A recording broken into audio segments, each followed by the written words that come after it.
الله الرحمن الرحیم. خب امروز به داستانی دیگر از داستان صحابیات رسول خدا صلی الله علیه و سلم رسیدیم.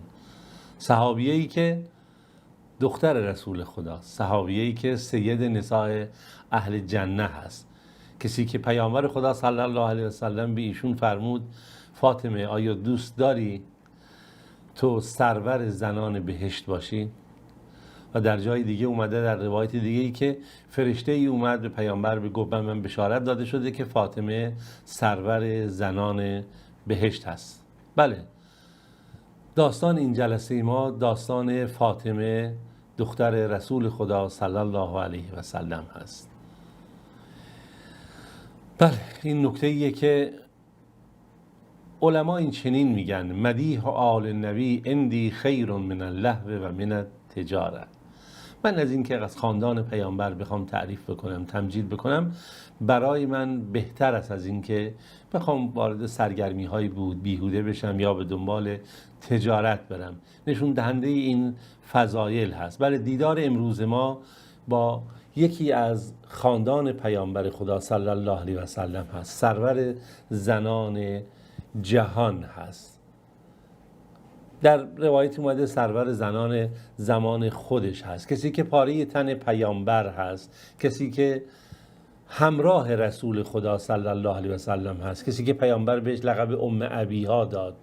بله، فاطمه دختر بهترین مخلوق خدا، سرور ما رسول خدا صلی الله علیه و سلم، کسی که همسر حضرت علی هست، کسی که مادر حسن و حسین هست، سیدا شباب اهل جنه.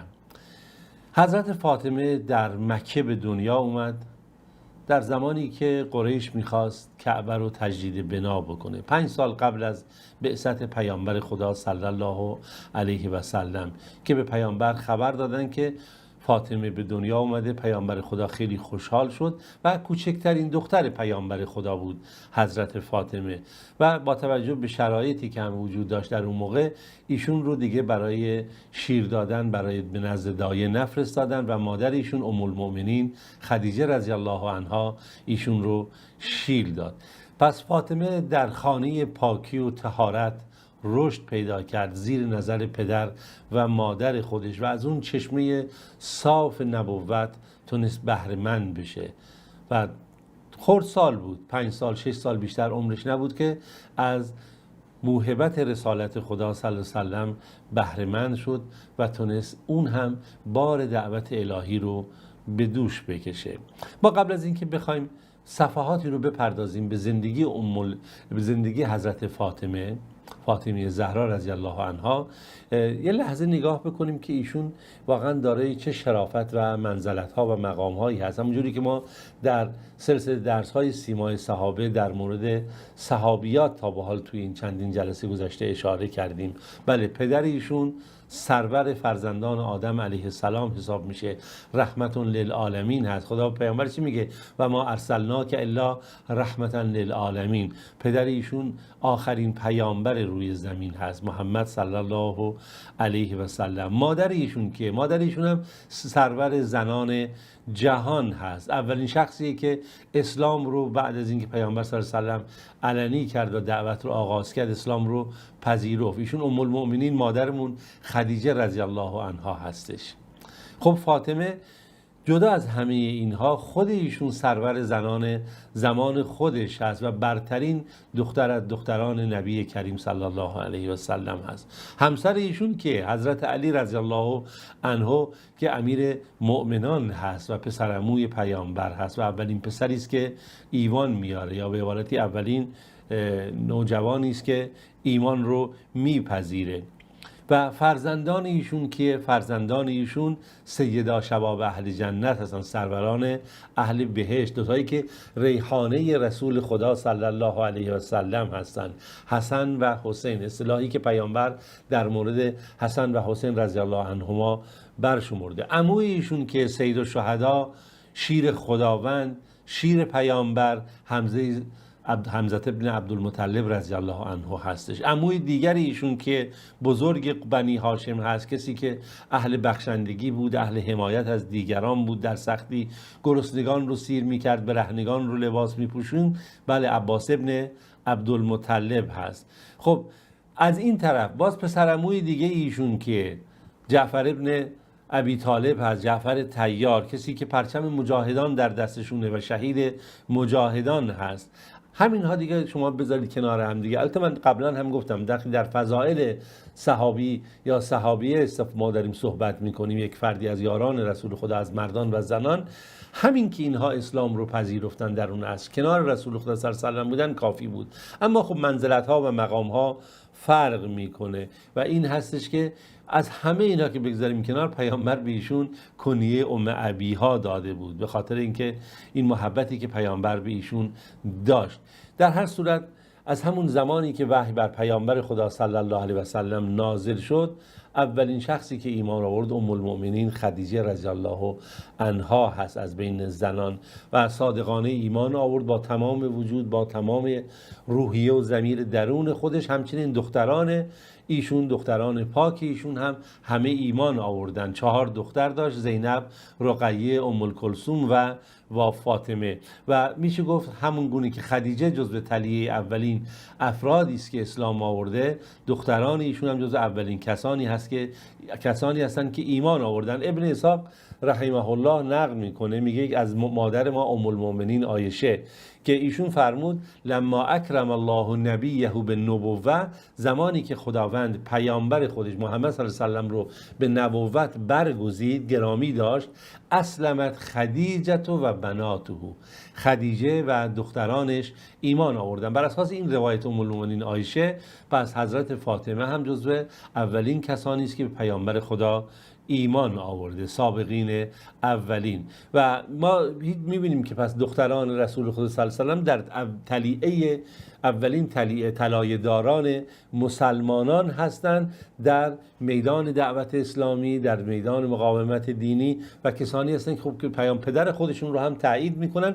نکته قابل اهمیت اینه که من برام خیلی جالبه، اینی که صداقت محمد صلی الله علیه و سلم هست. ببینید چگونه در خونه بوده که تمام اعضای خانواده‌اش به ایشون ایمان میاره. نوع صداقت و رفتاری بوده که خب زن و همفرزند و بالاخره حضرت علی و خدمتکار و هر کسی دیگه ای که باهاش بوده، زید، همه اونقدر متأثر از صداقت پیامبر هستن که ایمان میارن. و جالبه که یاران ایشون هم خیلیا به همین صورت هست. و خب بالاخره این نکته‌ایه که ما میتونیم بهش خیلی اهمیت بدیم. امام زرقانی رحمه الله نکته جالبی میگه که در مورد اینی که حضرت فاطمه جزو اولین کسانی است که اسلام آورده، علیرغم اینکه خب سن ایشون خیلی کمه، و میگه که درسته که در مورد اسلام آوردن حضرت فاطمه یا دختران پیامبر چیزی ذکر نشده به جز روایتی که از ام المؤمنین عایشه ما خوندیم، اما هیچ شکی نیست که خانواده پیامبر جزو اولین کسانی است که ایمان آوردن و نیازی نیست که حتما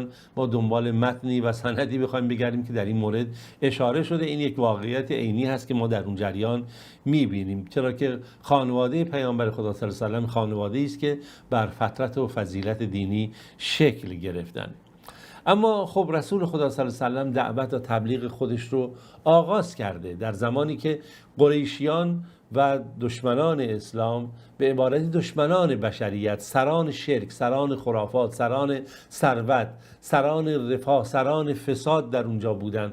بالاخره شخصیت هایی بودن که همه موقعیتاشون به خطر می افتاد. از هر گونه شکنجه و عذاب و تهمت و سختی بر رسول خدا صلی الله علیه و سلم اینها کوتاهی نمی کردن و به هر طریقی سعی می کردن پیامبر تهمت بزنن، پیامبر خدا صلی الله علیه و سلم رو مسخره بکنن، اذیت و آزار بکنن. خب طبیعتا فرزندان پیامبر هم از جمله حضرت فاطمه هم طبیعتا شاهد این اذیت و آزار بود و این رنج ها رو میتونستن ببینن و میدیدن که پدرشون وقتی میره بیرون، وقتی برمیگرده، چگونه تحت فشار و تهمت و اذیت و آزار و شکنجه قرار گرفته. یکی از این روزهایی که خیلی عجیب هست و صحنه بسیار دردناکیه، حضرت فاطمه میبینه عقبه ابن ابی معیط.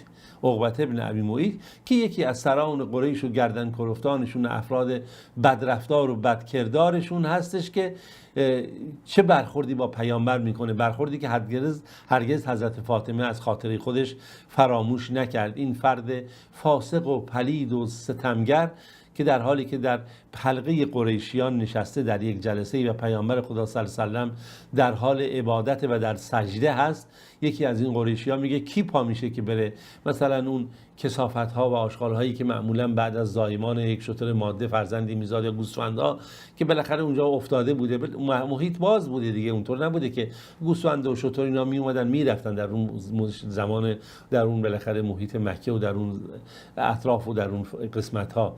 و خب احتمال داشته در اون زمان حالا شتری تازه زایمان کرده بوده، گوسفند، اون کثافت ها و آشغالایی که بوده. یکی میگه کی پا میشه میره اینا روی محمد بره بندازه و کسی اذیت و آزارش برسه، بهش اذیتش بکنه و اون رو آلوده بکنه به اینها. عقبه ابن ابی معیط که خداوند نفرین و تمام ذلت خاری بر اون باد، اون بلند میشه میگه من این کارو میکنم، سریعا و شتابان میره همین کثافت ها رو بر میداره و پیامبر خدا صلی الله علیه و سلم در حالی که در سجده هست اینها رو به روی دوش پیامبر خدا میندازه و همه شروع میکنن خندیدن در حالی که پیامبر همچنان مشغول عبادت هست. و وقتی که حضرت فاطمه خبر بهش میرسه در اون سنینی کم، بالاخره دختر نوجوانی هست، خودش به پیامبر میرسونه و شروع میکنه این کثافت ها رو از روی پیامبر پاک کردن، شستن و شروع میکنه بعد گفتم و دشنام دادن به این کسانی که با پیامبر خدا این کار رو انجام میدن. میگن وقتی رسول خدا صلی الله علیه و سلم نمازش رو تموم کرد، دست به دعا بلند کرد، اونا همچنان میخندیدند و کرکر و خوشحال از این صحنه‌ای که با رسول خدا صلی الله علیه و سلم انجام دادن، با پیامبر خدا که چنین مثلا صحنه‌ای رو برای خودشون به نمایش در آوردن. پیامبر گفت اللهم علیک بشیبة ابن ربیع، اللهم علیک بابی جهل، اللهم علیک بعقبة ابن ابی معیط، اللهم علیک بامیة ابن خلف. وقتی پیامبر این نفرین رو کرد، خدا بر اونها بگیر، اونها رو خودت میدونی با اونها چی کار بکنی، اینها دیگه خندهشون تموم شد و ترسیدن از این دعای پیامبر. و این چنین هم که شد در جنگ بدر، اینها همه کشته شدند و خداوند انتقام رسول خدا صلی الله علیه و سلم رو از این سران مشته گرفت. خب با توجه به اینکه وقتمون تموم شده، ادامه داستان حضرت فاطمه رضی الله عنها رو میذاریم برای جلسه بعد. تا فرصت دیگه، خدایا رو نگهدارتون.